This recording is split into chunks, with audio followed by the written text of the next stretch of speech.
ناظرین، اس وقت ٹرمپ کے ہاتھ میں اسطرا، یہ بات کرنے والا بھی میں ہی ہوں، ٹرمپ کے ہاتھ میں اسطرا ہے اور ٹرمپیس ورڈ ہے اس وقت، اور اس میں یہ اتنا کچھ ہو رہا ہے کہ کبھی شاید دنیا نے سوچا نہ ہوگا۔ تو نئی صف بندی ہو گئی ہے، ہونے جا رہی ہے نئی صف بندی۔ ہر کوئی اپنی پوزیشن دیکھ رہا ہے کہ مجھے کہاں جانا ہے، کس طرف جانا ہے۔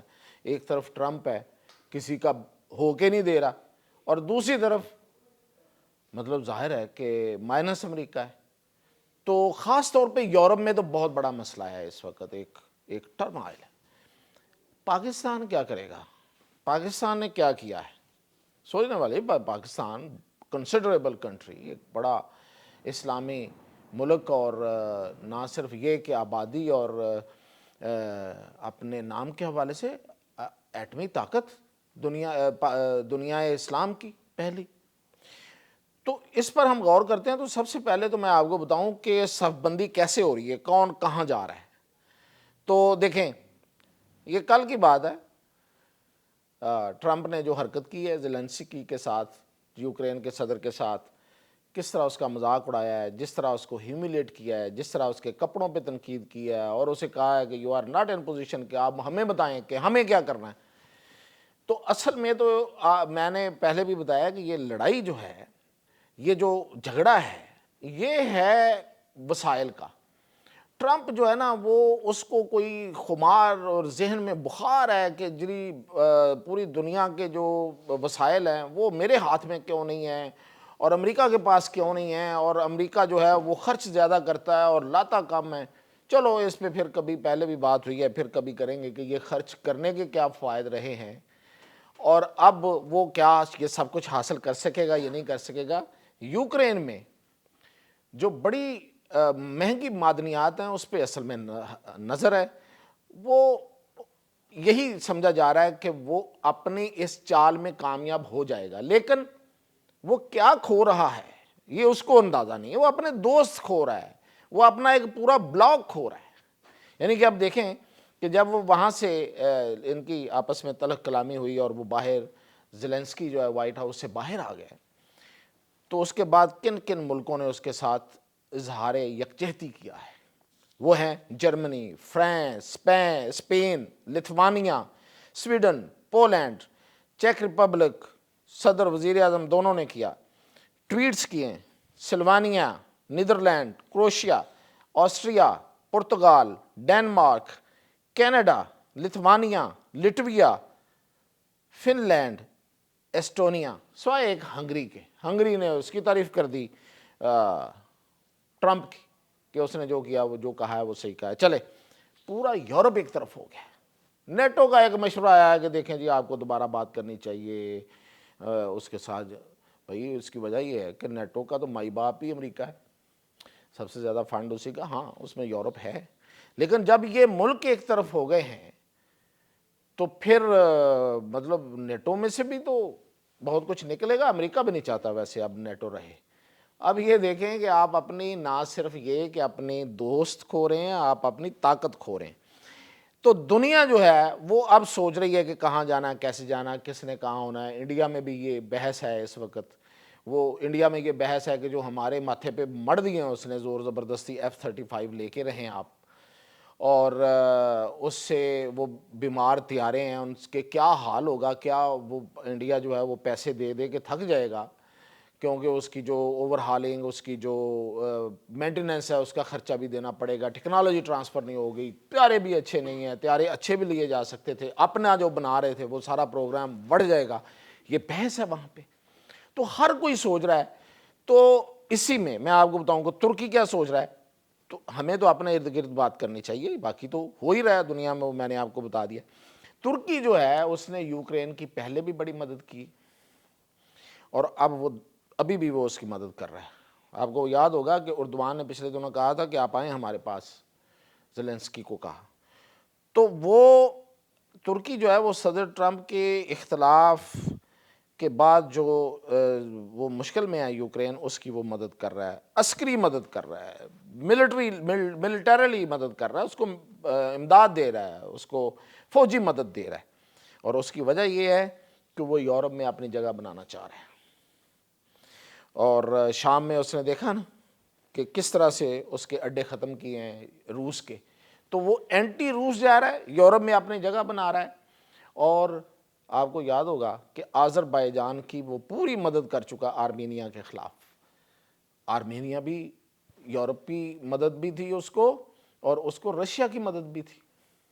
تو اس نے آذربائیجان کی مدد کی، اور اس کی وجہ سے اس کی ہیلپ کے بعد جب اس کو فتح ہوئی ہے تو وہ اس کے مرہون منت ہیں، وہ اس کے مشکور ہیں آذربائیجان. اور آذربائیجان کی میں نے آپ کو بتایا کہ کتنا اہم علاقہ ہے، کتنے ادھر تیل اور گیس کے ذخائر ہیں، اور کس اہم پوزیشن پہ ہے، دریائے خضر کے ساتھ وہ واقعہ ہے، اور وہ پاکستان بھی وہاں تک پہنچ گیا. اچھا، اب ہم آتے ہیں کہ اس صورتحال میں پاکستان کی پوزیشن کیا ہے، کیا سوچا جا رہا ہے، کہاں جانا چاہیے.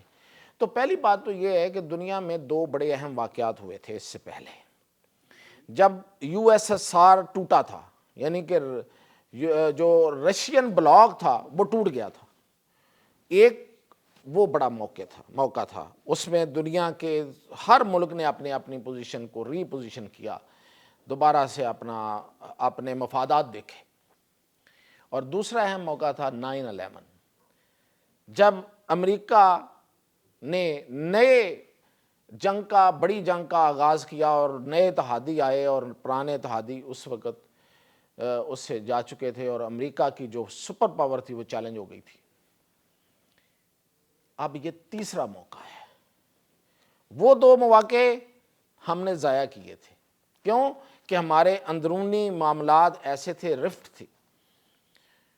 اس وقت بے نظیر کے ساتھ صدر اسحاق نے پنگا لیا ہوا تھا، اسٹیبلشمنٹ کے مسائل تھے. اس کے بعد نواز شریف کو بھی بعد میں فارغ کر دیا گیا. تو یہ حالات چل رہے تھے. اور 9/11 کے وقت بھی مشرف صاحب جو ہے وہ کو کر کے بیٹھے ہوئے تھے، چیف ایگزیکٹو آف پاکستان بنے ہوئے تھے، اور انہوں نے یہاں پہ کتنا ایک آئینی بحران پیدا ہو گیا ہوا تھا. اور وزیر اعظم کو، جو الیکٹڈ وزیر اعظم تھا، اس کو انہوں نے جیل میں پھینک دیا ہوا تھا اور قبضہ کر لیا تھا اقتدار پہ. تو جب آپ انٹرنلی ڈسٹرب ہوں گے، آپ کا اندرونی طور پہ آپ ٹھیک نہیں ہوں گے، تو آپ کوئی اچھے فیصلے نہیں کر سکتے، آپ مواقع ضائع کر دیتے ہیں. اور یہ وہ موقع ہے کہ اس میں ہمیں اپنی پوزیشن کو چننا ہے. ایک بات بڑی پازیٹیو ہے، وہ یہ ہے کہ ٹرمپیس ایکٹس، اس کی جو ٹرمپ کے ہاتھ میں، اس طرح اس سے ہم ابھی تک بچے ہوئے ہیں. اور یہ میں آپ کو خبر دوں، اگر کسی کے ذہن میں یہ کوئی ایسا مغالطہ تو نکال دے، ٹرمپ کے اس طرح سے ہم بچے ہی رہیں گے.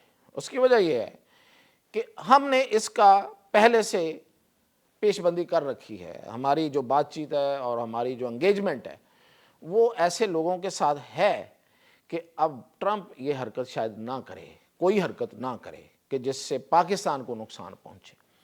پہلی بات تو یہ ہے کہ ہم کسی ٹیرف والے اس چکر میں نہیں آ رہے، نہ میرا نہیں خیال کہ ٹرمپ کچھ کرے گا. آمدہ اطلاعات، جو اب تک کی اطلاعات، اس کے مطابق وہ ٹیرف وائرف والا ہم پہ کوئی بڑا وہ کوئی اپنی طرف سے وہ نہیں گولا نہیں مارے گا. دوسرا، اگر کوئی اور پولیٹیکل کسی چیز کو بہانہ بنا کے وہ کرتا ہے تو اس کے لیے ایم بی ایس موجود ہے، اس کے لیے یو اے ای ہے ہمارے ساتھ. ایسے تو وہ ہمارے ساتھ اتنے قریب نہیں آ رہے. یو اے ای کے نائب ولی عہد کا یہاں آنا، نائب وزیر اعظم اور ولی عہد کا یہاں آنا، تو وہ سوچ سمجھ کے اپنے کو موو کرتے ہیں، تو وہ پاکستان کے قریب ہیں تو وہ قریب ہی رہیں گے. اور ایم بی ایس کا جس طرح سے لیٹر لکھا ہے وزیر اعظم کو اور ساری چیزیں، تو دورہ بھی متوقع ہے. تو اس لیے یہ پاکستان نے تو یہ والا اقدام، یہ والے معاملات تو یہاں پہ ٹھیک کر لیے ہیں. اب یہ کہ ترکی کے ساتھ تھوڑا سا ہمیں وہ سعودی عرب کو اعتماد میں لے کے چلنا پڑے گا، کیونکہ ترکی جو ہے وہ دنیا میں اپنا اثر رسوخ پھیلا رہا ہے. وہ اپنی ایسے وہ جگہ پہ ایسی اسٹریٹجک پوزیشن پہ جا کے اپنی پوزیشننگ کر رہا ہے کہ حیرانی والی بات ہوتی ہے بعض اوقات کہ یہ ترکی بڑی ان سٹل وے، خاموشی کے ساتھ آہستہ آہستہ ہر جگہ پہ پہنچ رہا ہے. جیسے وہ یورپ میں جا رہا ہے، جیسے میں نے آپ کو بتایا، جیسے وہ آذربائیجان میں ہے، جیسے وہ اس سے پہلے ملیشیا، انڈونیشیا، ہر جگہ پہ. اور ہمارے ساتھ بھی، ہمیں بھی وہ اپنی آفر کر چکا ہے. تو پاکستان کی نو ڈاؤٹ کہ پوزیشن تو چائنا کے ساتھ ہی ہے، جہاں پہ چائنا پاکستان وہاں پہ ہے، لیکن پاکستان کو اپنی ایک پوزیشن جو اسلامک ورلڈ والی پوزیشن ہے، امت مسلمہ والی پوزیشن ہے، اس کو بھی واضح اور بڑا نکھار کے رکھنا ضروری ہے، کیونکہ آپ ایک سہارے پہ نہیں رہ سکتے یا ایک سائیڈ پہ ہو کے ہی ہمیشہ نہیں رہا جا سکتا. یہ ڈپلومیسی ہوتی ہے اور چائنا ہمیں اس بات سے کبھی منع بھی نہیں کرتا. چائنا کے بہت احسانات ہیں، آگے بھی ہوں گے، چائنا ہمارے ساتھ ہے، لیکن ہمارا ایک چہرہ اسلامک چہرہ ہے. ہم اسلامک بلاک کے لیڈر ہیں، نو ڈاؤٹ. تو اس لیے پاکستان کی پوزیشننگ اس وقت میرے خیال میں تو ٹھیک ہے. پاکستان کے اندر بھی کوئی بہت بڑا مسئلہ نہیں ہے، جو مسئلے بنائے جا رہے ہیں ان کو بھی شاید ٹیکل کیا جا رہا ہے بڑی تیزی کے ساتھ. اور لیکن پاکستان کو انٹرنیشنلی اپنی یہ جو پوزیشننگ ہے اس کو مزید مضبوط کرنے کی ضرورت ہے. سعودی عرب کے ساتھ مزید قریب ہونے کی ضرورت ہے، یو اے ای کے ساتھ، ترکی کے ساتھ، آذربائیجان کے ساتھ. یہ بہت زبردست اقدام تھا اور ویل ان ٹائم تھا جو وزیر اعظم وہاں گئے ہیں. اور یہ رشیا امریکہ دونوں کے لیے یہ پاکستان کو اب اس طریقے سے لینا کہ جیسے وہ کسی یوکرین کو یا کسی اور کو لے رہا ہے یا کینیڈا کو لے رہا ہے، یا اس نے ایون مودی کو بلا کے بٹھا کے اسے کہا کہ چلو یہ خریدو، یہ بھی خریدو، یہ بھی خریدو. تو ایسا ہوتا ہوا نظر نہیں آ رہا. اچھی خبریں ہیں اور میں نے کہا آپ کو اپڈیٹ کرتا ہوں، تو مزید جو اپڈیٹ ہوگا وہ آپ تک پہنچاؤں گا.